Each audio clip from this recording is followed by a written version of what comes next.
interest and some connection on a person-to-person level, right? Investment, when you invest in somebody, you are putting your money in it, you're putting your time in it. You are essentially looking for a good relationship, right? You're looking for a good relationship because this relationship will stay for a long time.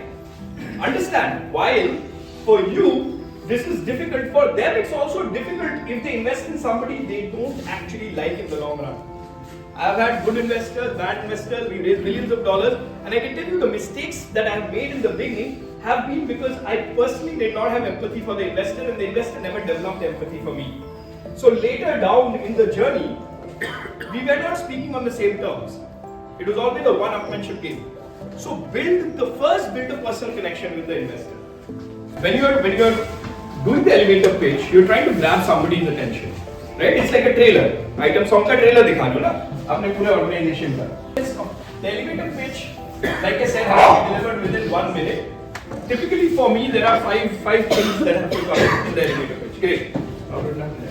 The first thing that people want to know, what do investors really want to know when they are meeting you after they build a personal connection, is what is the size of your market that you are working in.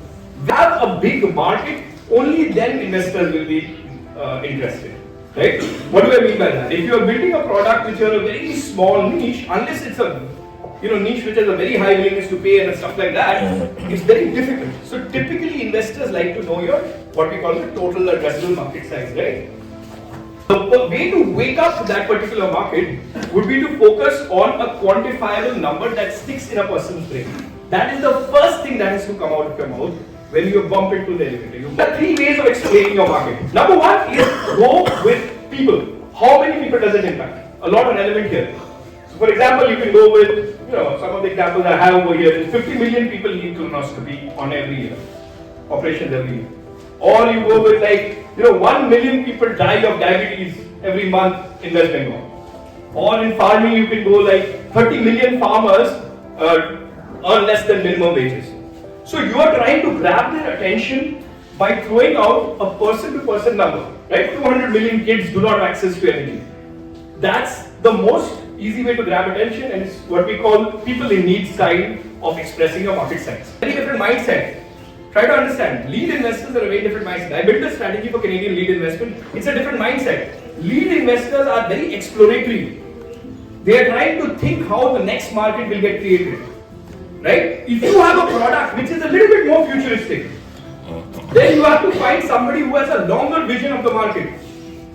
Right?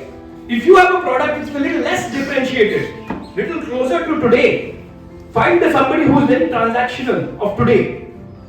So preparing who the investor you are pitching to is very important. That's why I'm coming back. Normal people, they need to satisfy their intellectual curiosity. They need to satisfy the fact that they want to help you, not just with the money but with more things. They need to satisfy the fact that their hard-earned money has to return back. They need to satisfy the fact that they are in a group of nicer, smarter people with them to make this bold decision.